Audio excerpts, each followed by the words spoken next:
seluruh jentera pemuda PAS Negeri Kedah yang bersama pada hari ini berhimpun bagi menunjukkan, mempersembahkan persediaan kita, kesiapan kita untuk masuk ke pilihan raya dengan bergaya insya-Allah. Takbir!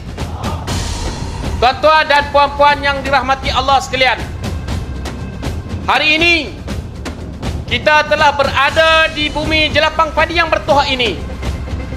Di komplek PAS Kedah ini jugalah yang telah menjadi saksi perjuangan mereka yang mendahului kita.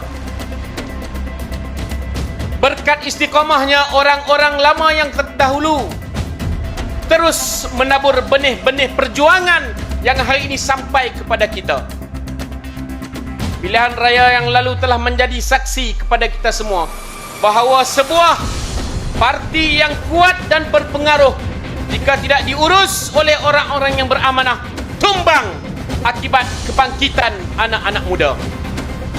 Tuan-tuan dan puan-puan yang dikasihi sekalian, namun perjuangan di negeri Kedah ini tidak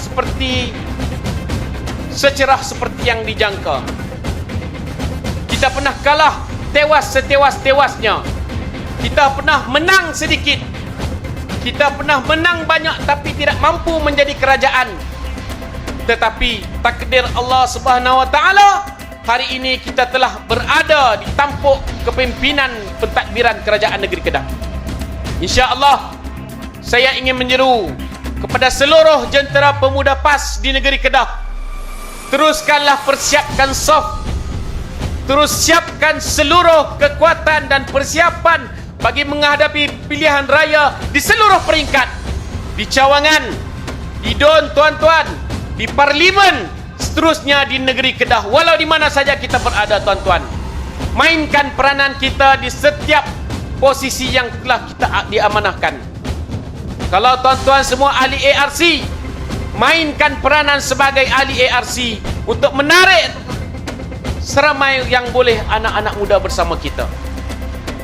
Kalau tuan-tuan petugas, anggota dan juga sukarelawan Jabatan Amal, pastikan tunjukkan dengan semangat daripada uniform kita, kita memberikan teladan yang baik kepada masyarakat. Kalau tuan-tuan dan puan-puan, sahabat-sahabat sekalian berada dalam jentera sektor pendidikan, pastikan sampaikan dakwah, sampaikan penerangan, mesej dan juga informasi kepada masyarakat supaya seluruh masyarakat dapat mendengar apa yang telah dibawa dan diperjuangkan oleh PAS.